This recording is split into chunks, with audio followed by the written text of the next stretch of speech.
I'm Stephen O'Craig.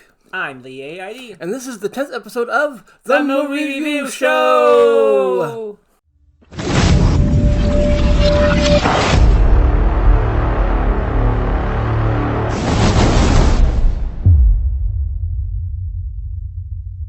Okay, this is a explanation of what the show is. This is where Steve and I go to the Red Wing Cinema 8, our local cinema, and we watch a newly released movie, and then we do a review. We use a popcorn rating system, 1 to 10 popcorn. 1 popcorn being the worst and 10 popcorn being the best. Every 5th episode, we plan on doing something special. Since this is our 10th episode, we are going to skip Steven's weekly recommendation and Lee's jokes of the week, and instead reveal our all-time favorite movies. But first, the review. Okay, today's movie we're going to review is a super sequel. We're telling the difference between the real and unreal is critical. And it's Spider-Man, Far From Home. And here's the trailer.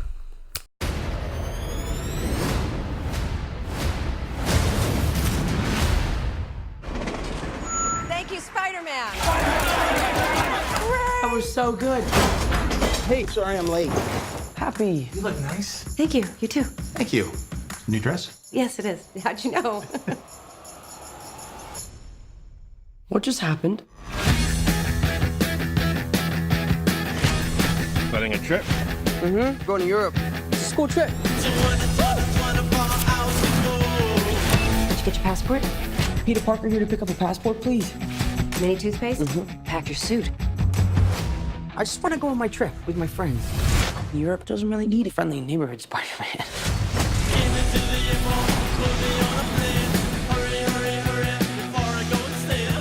You look really pretty. Therefore, I have value. No, that's not right. I'm messing with you. You look pretty too. I just want to spend some time with MJ. I think she really likes me, dude. That reminds me when I first fell in love. I had just finished my film called.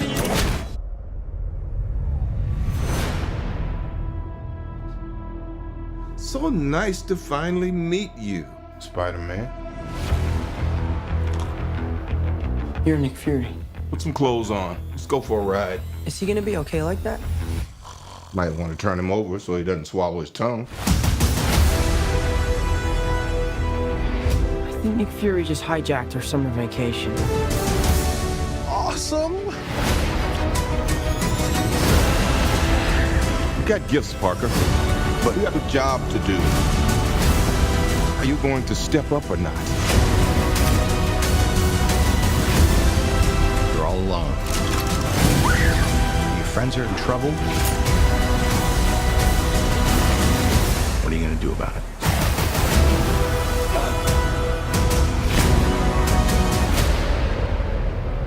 You don't want any part of this.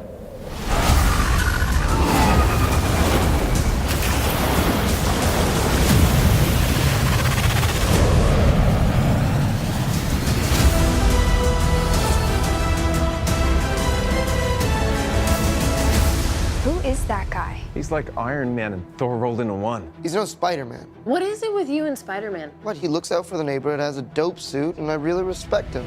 Sup, dickwad? Okay, it's time for the review.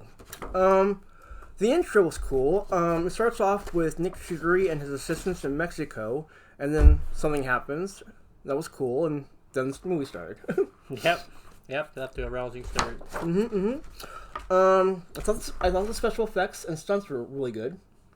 They're like, as usual, almost perfect. I'd say more perfect from from Marvel Studios. I mean, all the supernatural creatures and all the action scenes and everything was just kind of like that Pixar animation rendition of Toy Story 4. It's like, you won't find a flaw in it. I agree. The action sequences, to me, were perfect.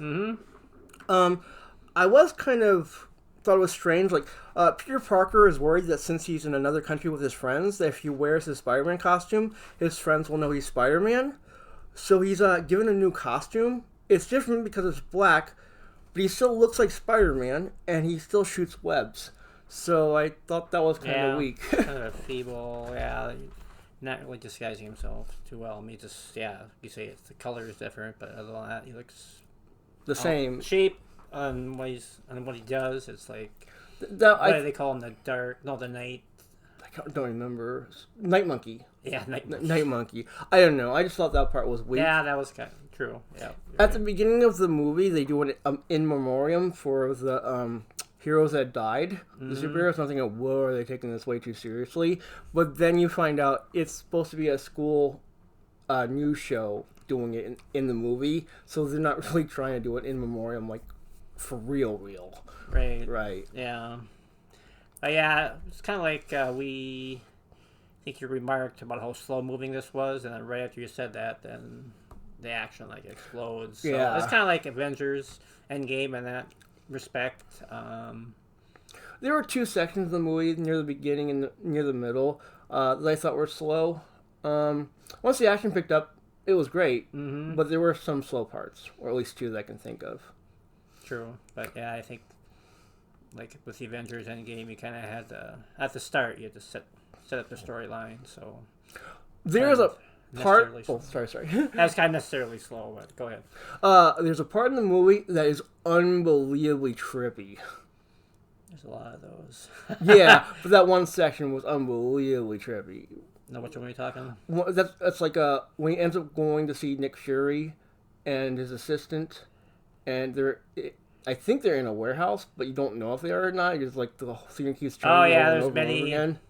Many trippy scenes. It was like a lot of acid trips, like experiences where you have all these wild special effects, and you have Peter Parker / Spider-Man doesn't usually have any idea if it's real or not real, and neither does the audience, which is good. Yeah, it was cool. I liked it. It was definitely trippy though. It's like playing a really good video, like a Mario game, where you see all these different worlds and crazy stuff's happening. I thought the ending was missing something, and I'm sitting there watching the ending, thinking, "Boy, this is missing something." Like, I hope they don't just end it like this, and then suddenly it was over, and I'm thinking, "Well, it was missing something," and then suddenly the credits go, and then suddenly, boom. Oh, man. They throw it at you. It's like you go for a loop right then and there, and like the thing that was missing definitely wasn't missing as soon as they did that in the credits. Yeah, it's like any Marvel movie you see now. Don't leave before the very, very end credits are done. Yes. Yep. And then you also want to say for the end of the credits, there's a scene at the very end. It's not as pivotal as the scene during the credits, but it's still something you want to stay and watch. Yeah, it's like another big reveal. Yeah, that stunned me. Keep in mind, Marvel fans already know this, but keep in mind, people going to see Marvel movies, there's almost always something at the end of the movie. Yeah, I think hardcore Marvel fans already know that. Yeah, they already know that. For the general audiences, don't leave before the credits done running, because you'll miss something. Trust me. Well, it's time to do our scores, and neither one of us know each other's score. I'm going to give it a 9. 9.5. 9.5, so we're very close to each other. It was a really good movie. I just thought there were a few things that were kind of weak, like the costume change. It wasn't really drastic enough, I thought. Night Monkey change, yeah. But it was still a really good movie, and I'm glad I saw it. So yeah, like you say, almost perfect special effects, and acting is very strong, and there's plenty of humor, like the Avengers Endgame. A lot of very humorous parts. Two little things I want to add at the end here. I like Tim Holland as Spider-Man. I really like him as Spider-Man. I think he plays Peter Parker to a T. For sure, I agree. Yep, he's a good choice. And also, I'd like to say I thought Jake Gyllenhaal was a great Mysterio. Yep. And that's all I'm going to say about Mysterio. That's all I I'm going to say. also liked the guy who played his best friend, Ned. Mm-hmm. He's funny. He did a very good job. I like all his goofy get-ups. So, yeah, his supporting role, I did very good. Cool. So now we're going to show our scores, and then we're going to look up Rotten Tomatoes and Metacritic and see how close their scores are to ours.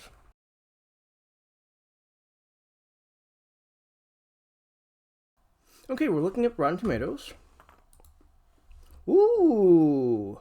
Tomato meter is 90%. Wow. And the audience score is 96%, so we are right there with them. Yeah, that's almost as high as the Avengers ratings. But yeah, that... people like the movie. Definitely, big time. Mm-hmm. Yeah, mine 95, or 9.5 and 96. Yeah, you were right on the tomato meter. 9. Okay, cool. Great. So now we're going to look up Metacritic. Okay, we're looking at Metacritic. Ooh, 69%. So the Metascore is not very high for this movie. I thought it was a really good movie. Yeah, it's pretty significant difference between the two. I'm surprised that their scores are so different. Yeah, I am too. That's like 30 plus percentage points. So, I mean, they still liked it, but not really liked it like we did and like most of the audience viewers did. So that's kind of interesting. Well, next we're going to tell you our 2 favorite movies individually. Hi, I'm Stephen O'Craig, and my favorite movie probably isn't the favorite movie of most people, but it's my favorite movie. And the reason it's my favorite movie is 1, it's a great love story, and 2, it has a bunch of hidden meanings. If you go online and look this movie up, you're going to find a bunch of different interpretations of what the movie's about. My favorite movie is Joe Versus the Volcano, with Tom Hanks and Meg Ryan. Here are 2 of my favorite quotes from the movie. Listen to me. If you have the choice of killing yourself or doing something you're scared of doing, why not take the leap and do the thing you're scared of doing? My father says almost the whole world's asleep. Everybody you know, everybody you see, everybody you talk to. He says only a few people are awake, and they live in a state of constant, total amazement. Here is the Joe vs. the Volcano trailer.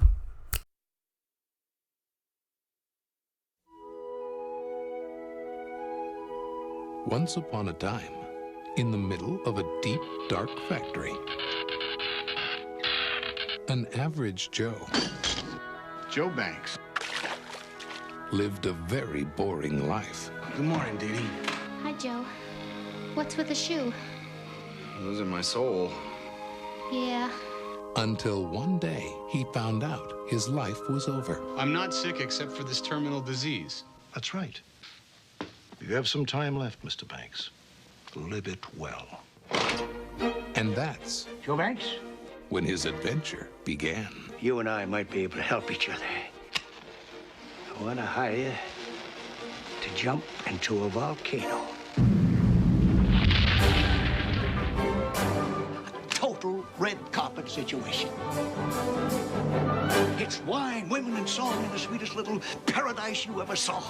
A real journey. Are you Joe Banks? Yeah.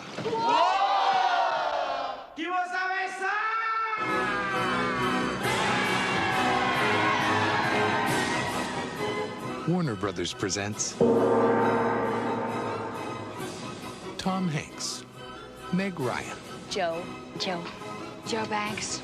In the story of a man, a mountain, and a miracle. Take me to the volcano! He's diving! He's jumping! He's leaping! Written and directed by John Patrick Shanley, the Academy Award-winning writer of Moonstruck. I love you. I love you too. I've never been in love with anybody before either. It's great. I am glad. But the timing stinks. I gotta go. Joe versus the Volcano. Okay, I'm Lee Eide, and my favorite movie, actually what came out 20 years ago, and the reason I like it is that all the characters, except the main character who gets killed, try to be someone they're not. Their image they project to the world is different from who they really are, and I think that summarizes how real people in real life act most of the time. People are so insecure they don't want people to know who they are, and they're not brave enough to act, the way they really want to. But yeah, it's a dark comedy, but it really defies categorization. And person on IMDb kind of summed up my feelings on it. They said they really liked the movie because it really made them think.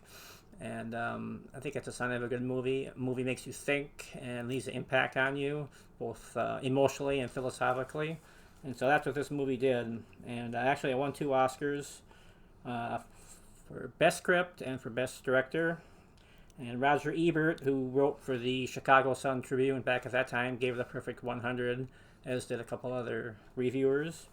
And it's haunting, sad, hopeful, but still humorous. And then very spiritual in a non-religious way. And it's American Beauty, starring Kevin Spacey and Annette Bening. And I was just looking up the 15 best quotes from American Beauty online. It reminds me how good the dialogue was in this movie. And there was one really super long quote that I was going to read, but it's too long for our show. But I have a couple shorter ones that I want to do. And the first one is from Lester Burnham. He's saying, you know those posters that say today is the first day of the rest of your life? Well, that's true for every day except one, and that's the day you die. And then, actually, well, this other one, I take that back. This other one is going to be a longer quote, so to try to indulge me. This is right before Lester dies, right before his wife shoots him in the back of the head. So anyway, it's, I had always heard your entire life flashes in front of your eyes the second before you die. First of all, that 1 second isn't a second at all. It stretches on forever, like an ocean of time. For me, it was lying on my back at Boy Scout camp, watching falling stars, and yellow leaves from the maple leaves that lined our street, or my grandmother's hands and the way her skin seemed like paper, and the first time I saw my cousin Tony's brand new Firebird, and Janie, and Carolyn, I guess. I could be pretty PO'd about what happened to me, but it's hard to stay mad when there's so much beauty in the world. Sometimes I feel like I'm seeing it all at once, and it's just too much. My heart fills up like a balloon that's about to burst. And then I remember to relax and stop trying to hold on to it, and then it flows through me like rain, and I can't feel anything but gratitude for every single moment of my stupid little life. You have no idea what I'm talking about, I'm sure, but don't worry, you will someday. And that's it. Nice. Well, those are our favorite movies, but first, before we end the show, we're going to show the trailer for American Beauty. Now.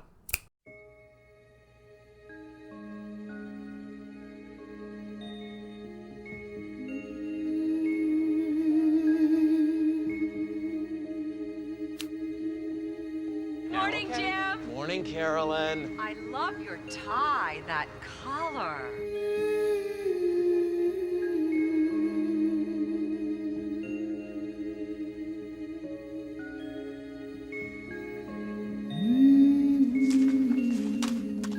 Nice going, Dad. Ricky? Coming, Dad.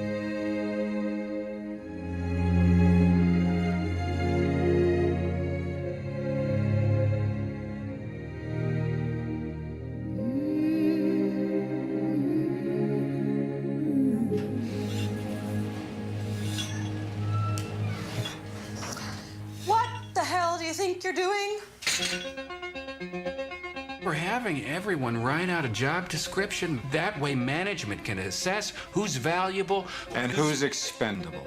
My parents are trying to take an active interest in me. Why can't they just have their own lives? I'm so proud of you. You didn't screw up once. Oh my God, it's a psycho next door. Jane, what if he worships you? I didn't mean to scare you. I'm not obsessing. I'm just curious. Why does he dress like a Bible salesman? Today I quit my job, and then I blackmailed my boss for almost $60,000 past the asparagus. Your dad's actually kind of cute. I think he and your mother have not slept together in a long time. Shut up. You think you're the only one who's frustrated. I'm not? Well then, come on, baby, I'm ready. Welcome to America's weirdest home videos. This is for your own good, boy. There are rules in life. Yes, sir. Don't give up on me, Dad. Smile. You're at Mr. Smiley's. You are so busted. I love shooting this gun. Sometimes there's so much beauty in the world. I feel like I can't take it.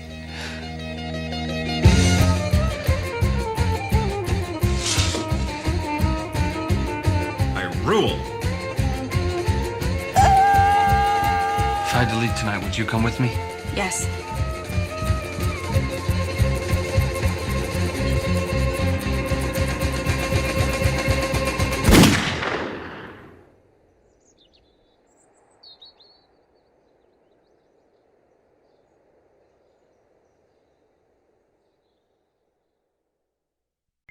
Well, this is the end of our 10th episode, and as always, We'll be watching for you.